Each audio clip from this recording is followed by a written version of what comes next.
Il manque un hashtag en fait, le hashtag on y va quoi. C'est pas le hashtag on y va tout défoncer, c'est le hashtag aller en route vers le monde qu'on veut.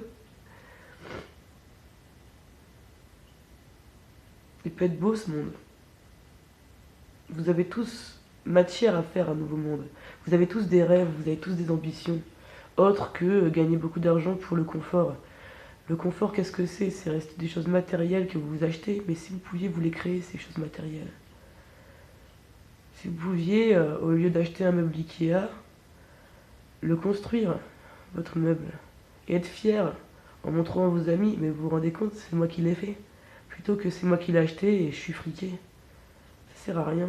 Ça sert à rien de se la péter, ça redore l'ego, c'est pas l'ego qu'il faut exploiter dans cette vie. C'est l'ouverture à l'autre, c'est tous les trucs de hippie qu'on nous rabâche depuis un petit moment en fait. Malheureusement, c'est rabâché, donc amoindri, donc banalisé, donc rejeté. Mais en même temps, c'est vrai en fait. Je pense qu'on est vraiment dans un moment là en plus. C'est marrant. C'est vraiment marrant cette histoire en fait parce que on a changé d'air. Ça, il faut que vous le sachiez, on a changé d'air.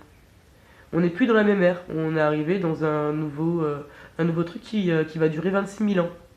Ça avait duré 26 000 ans, on était à la fin d'une ère. Et là, on est à une nouvelle ère. Il va falloir qu'on s'adapte. On a tous la capacité de ressentir des choses au niveau de notre corps. Et on ne nous a pas forcément appris à le faire. On a un instinct, on le sait. On a le mot. On a beaucoup de choses. Mais il nous manque tellement de choses à exploiter. Je pense que si on dit aujourd'hui qu'on exploite 10% de notre cerveau, c'est qu'on n'écoute pas vraiment le reste de notre corps. Et que du coup, ça n'est pas envoyé au cerveau, et que du coup, on doit vraiment l'exploiter. Oui, pas grand-chose. Mais je pense vraiment que je crois toujours en l'être humain. Je crois toujours en notre capacité de pouvoir faire, de pouvoir évoluer ensemble, d'être moins égoïste. J'aime pas ce mot-là, égoïste. Il est dommage. Il devrait pas exister. Être peureux, avoir peur de manquer de quelque chose rend égoïste. Donc vous avez juste peur de manquer de quelque chose. Et vous voyez, il y a un truc qui me frappe assez régulièrement quand je vois des vidéos ou des photos de gens qui crèvent de faim. Ou des gens qui sont très pauvres. Et moi, je l'ai vécu, l'expérience de la pauvreté, et je la vis encore parce que je veux être pauvre, parce que je veux être heureuse, parce que je veux me contenter d'autre chose, en fait. Que l'argent n'est pas une soie en fin, c'est juste un système d'échange. D'échange qui devrait être équitable. Et c'est tout ce que c'est l'argent, c'est tout ce que ça doit être. Ça doit pas être une fin en soi. La fin en soi, c'est d'être heureux, non? Ou d'être en paix, d'être serein, de développer l'amour avec les gens, de se montrer à soi-même qu'on n'est pas seul et que de toute façon on va tous vers la mort. Il faut pas en avoir peur, il faut arrêter de faire l'autruche depuis la naissance. Oui, on y va. On y va tous ensemble.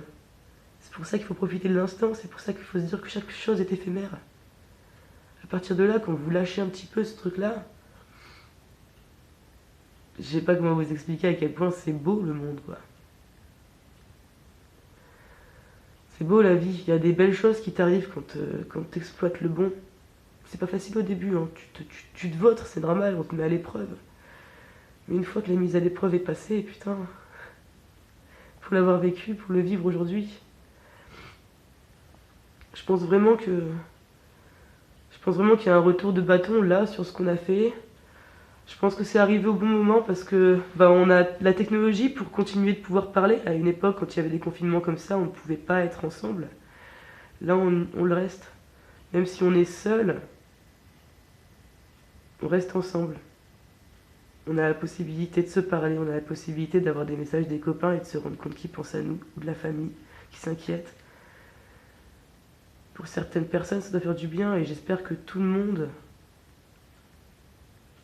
est un minimum entouré. Je dis ça, je suis seul, mais j'ai la chance d'avoir rencontré la bonne personne juste avant le confinement.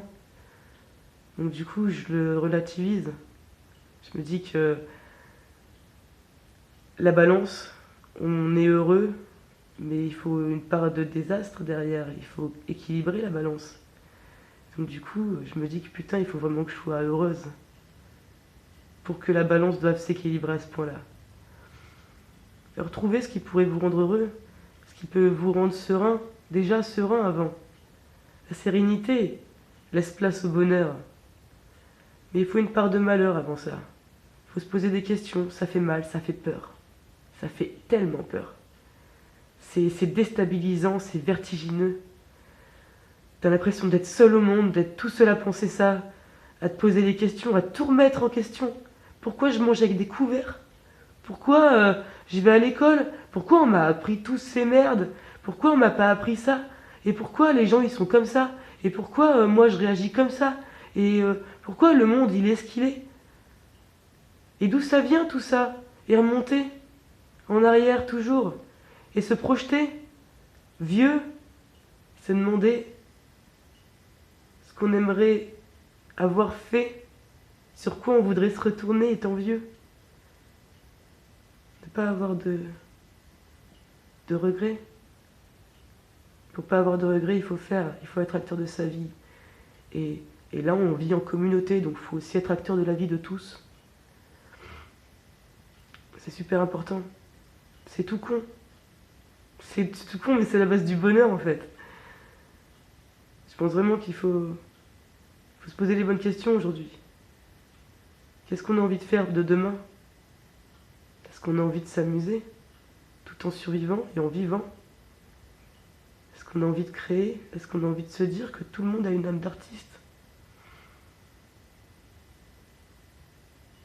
Ça, c'est à vous, vous la posez cette question aujourd'hui. Il n'y a que vous qui pouvez faire le travail. Ou qui puissiez faire le travail. Donc, voilà, vous avez les cartes en main. Je sais pas si ça vous aide. Mais bon, moi, ça m'aide de me dire que je vais peut-être pouvoir propager des choses. Enfin. Et que j'ai gravi les échelons suffisants dans ma tête et dans mon corps et dans mon bien-être pour en avoir rien à foutre. Qu'on se foute de ma gueule, de mon image, mais plutôt me concentrer sur l'idée et les valeurs que j'attache à ce qui est la définition de l'être humain.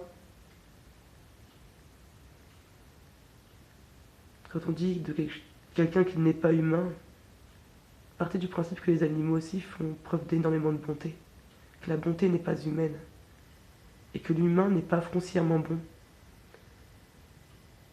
qu'on a tous notre yin et notre yang,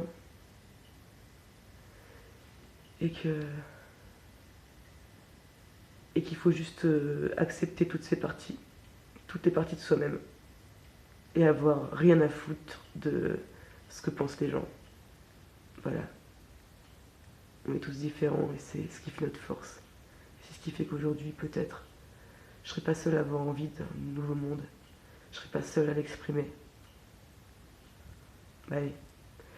Jusque-là, portez-vous bien et puis j'espère que vous allez sortir la tête du sable et regarder un peu le soleil qui s'offre à nous aujourd'hui. On a de la chance, les premiers jours, c'est du soleil. Il faut prendre le soleil comme quelque chose de beau, quelque chose de réconfortant. Ça aurait commencé par de la pluie, ça aurait pas été la même chose. Allez, salut.